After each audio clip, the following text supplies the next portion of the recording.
All right, well, there you have history unfolding at the House Judiciary Committee. Major history, 2 articles of impeachment, abuse of power, obstruction of Congress, approved along strict party lines. 23 Democrats in favor of those 2 articles of impeachment, 17 Republicans opposed, 1 Democrat, Ted Lieu of California. He's ill. He could not vote. Otherwise, it would have been 24 to 17. Jeffrey Toobin, this is history unfolding, and now it sets the stage for a full vote on the House floor, presumably next Wednesday. You could see it on the faces of the members of Congress as they voted. You know, they do a lot of voting, and it's usually a fairly routine task.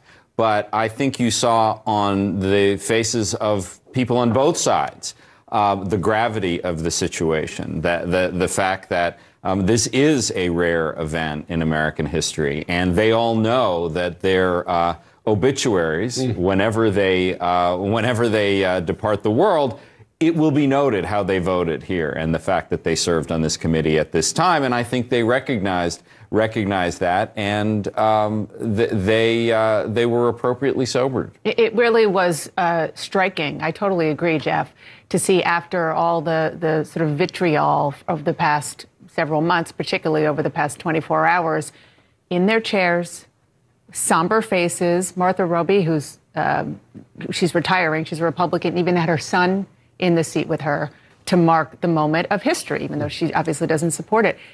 In less than 10 minutes, they did this. Yeah. Just, flat right along, party line votes, they made history.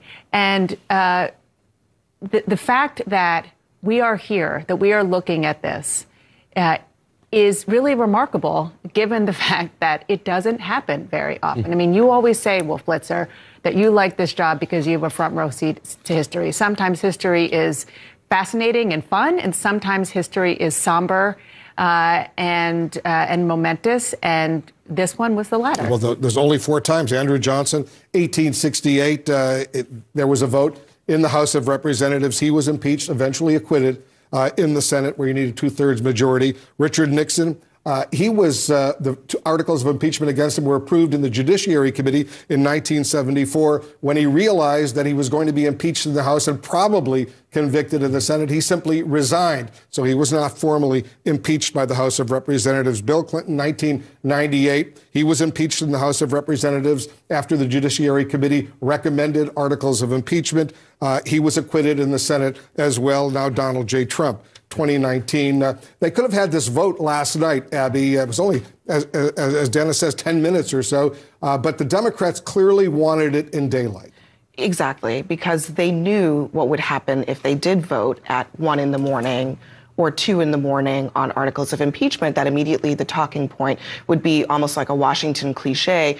In the dark of the night, you're voting on to impeach this president, to overturn the will of the people. And so by pushing it into the daylight, it really disarms that talking point. But it also, I think, is important to do that because the American people should know that this is what's going on. They should be wide awake for it because, as you pointed out, only 4 other times in history has this happened.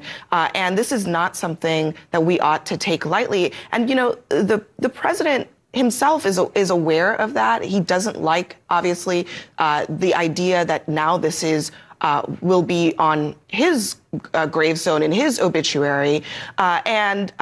And even though I think Republicans feel confident that this isn't going anywhere in the Senate, it is something that I think does hang over the party. Our colleague Jim Acosta reported a couple of days ago that people close to the president were surprised that it was Ukraine that did this, that after all of the stuff that has gone on, it would be Ukraine. And I think a lot of people in Washington, frankly, are a little bit stunned that even after everything with Mueller, this was the thing. The president, after Robert Mueller testified the next day, calling up the president of Ukraine and doing this, I think that's what has really, it's a little bit stunning for everybody in this country right now that this is where we are. And let's remember where this started. 3 months ago, it started with a whistleblower, a member of government who raised their hand through a set and protected process to say something is wrong here.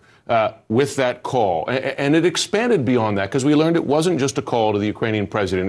It was weeks and months of meetings and really a shadow foreign policy being developed with political intent here. And we should note, it wasn't just the whistleblower who raised questions about this, because we know internally, even Republican lawmakers were saying, what's happening with this Ukrainian military assistance? Why isn't our ally getting this aid in the middle of a war? The questions about this behavior, frankly, were bipartisan. Now, the result is not, but there were Democrats and Republicans who said, what's going on? Why?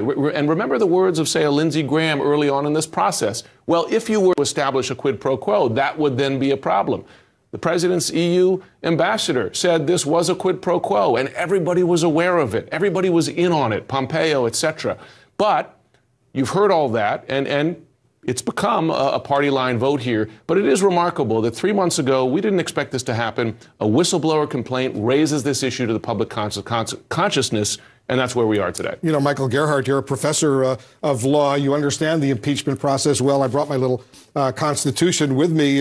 It says the president, vice president, and all civil officers of the United States shall be removed from office on impeachment for and conviction of treason, bribery, and other high crimes and misdemeanors. The Democrats, in arguing for these two articles of impeachment, abuse of power, obstruction of Congress, they cite high crimes and misdemeanors. They don't cite treason or bribery. That's right. And so it's, again, a very good reminder that what we're seeing here, it's not always pretty, is the Constitution in action.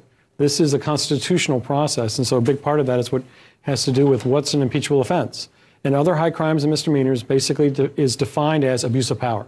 It's not defined as a violation of a criminal statute. Abuse of power was very much on the minds of the framers. They wanted to find a way to check a president. They didn't want a king. So impeachment became the process for checking the president for misconduct that in many instances would be abuse of power. Tim Naftali, the presidential historian, is with us as well. This is a historic moment by all accounts. Give us your perspective. Well, impeachment is the last best defense against those who would abuse their power. In our history, 4 times, the Congress has turned to that tool to deal with a president that, for one reason or another, they felt was a challenge to the constitutional order. It's history, ultimately, that provides the legacy as to whether the use of impeachment was proper or improper. One of the things that is most dismaying about what we are seeing occur now, and I agree with Professor Gerhardt, we're watching the Constitution in action, is that not everybody who's participating in this process is treating it with the solemnity that it deserves. This is a discussion about our country, our Constitution, and about what we expect our president to do with the powers, those enormous powers that he and someday she is given. The debate that we witnessed was not a debate about first principles. It was, though, in 1974. It was to a lesser extent in 1998, but this time it wasn't. Let's hope that in the House and in the Senate, should it go there, that we see a debate about first principles, because that's what the founders expected of us. That's why this is a solemn moment. This is not about Democrats versus Donald Trump. This is about who we are as a nation and our respect for the Constitution. You know, I couldn't actually disagree more with what you said. I think the Democrats have talked about first principles constantly here. Nancy Pelosi didn't even want to get involved in this impeachment process. And the fact is, this was such an egregious abuse of power that she felt, and ultimately the Democrats on the impeachment, on the Judiciary Committee felt, that this was something they were compelled to do by the Constitution. That going to a foreign power and saying, the only thing I want from you is political dirt on my opponents, and I'm going to withhold government aid in return, that is too far under our Constitution. And then to completely stop any sort of effort at oversight by the congressional committees, a coordinate branch of government, I think that is a profound and serious thing. And I don't know what you were watching, but I think that it was profoundly and clearly described. Well, Tim, go ahead. I wasn't talking about the Democrats, Jeffrey. What I said, but wait, the difference here, there's a huge difference. Yes, I heard that, and that was about first principles. I'm talking about an impeachment where there's a real debate where the defenders of the president talk about first principles. And they talk about issues of why something is not impeachable. Jeffrey, we're not disagreeing here. I'm sorry if I made it sound like no one was talking about first principles. But this moment requires everybody to talk about it, not just one party. And that's what's dismaying to me. In 1974, even Nixon's toughest loyalists were at least talking about why they felt Nixon's crimes fell below the standard of impeachment. They at least took seriously the process. What I'm saying is that Republicans in the debate didn't take it seriously. So I don't think we're disagreeing here. I just want everyone to be talking about first principles.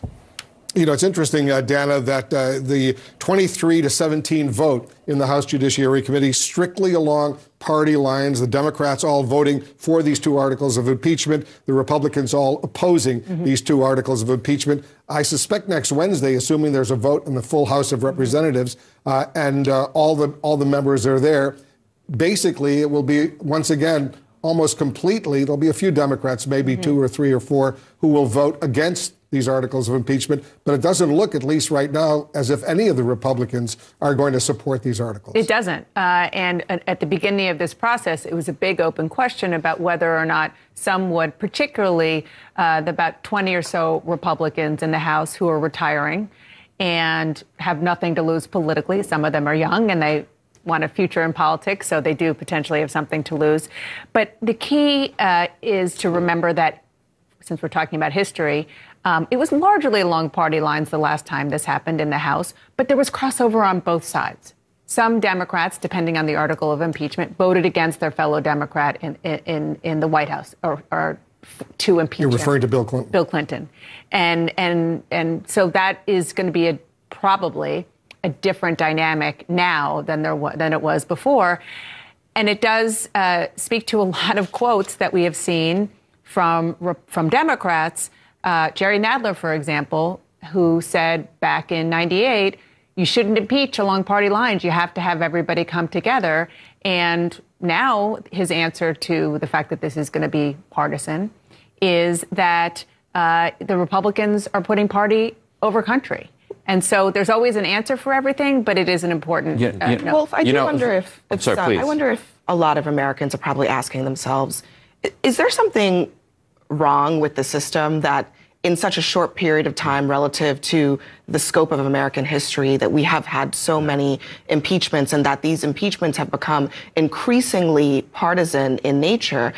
I think that kind of is a little bit what's hanging over this. Is this a symptom of the Trump era, or is it a symptom of something not working in the system that we are at this point? And perhaps this is something for our historian friends, but I think that is a deep question that goes beyond this moment. It is about whether or not there will be a time after this in which something is really wrong and people of the opposite party are able to say, that's wrong, and I'm willing to stand up and say that. I'm really not sure at this point. I'm not sure anybody has answers. You had Republicans note that yesterday, say in effect saying, hey, next time you have a president, Democrats, brace yourself for something similar here. Now, one caveat, looking at the history, impeachment came up as a possibility, though it was not pursued, going back to Reagan with Iran-Contra. There were other times, but it, of course, didn't reach this point. But yes, and particularly when you look at the way, for instance, Mitch McConnell is planning for the Senate trial here, right? He says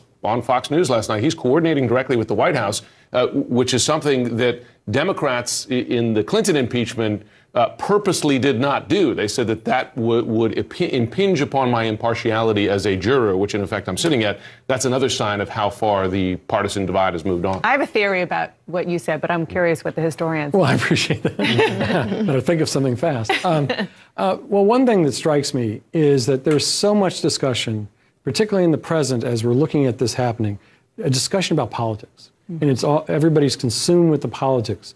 But fundamentally, this is not ultimately about politics. Fundamentally, it's about the Constitution. So I would say I don't think it's broken. What we actually are seeing in this particular instance is an effort by some members of Congress, granted they're mostly Democrats, if not all Democrats, are actually claiming the Constitution is their basis for proceeding.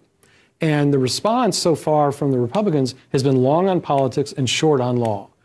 And I think that describes it. All right, everybody hold your breath for a moment. I know this is a historic moment right now. We're watching history unfold here in the nation's capital in Washington, D.C. The President of the United States has just lost in the House Judiciary Committee. 2 articles of impeachment have been passed. It now goes to a full vote on the floor of the House of Representatives next week. Much more of our special coverage right after this.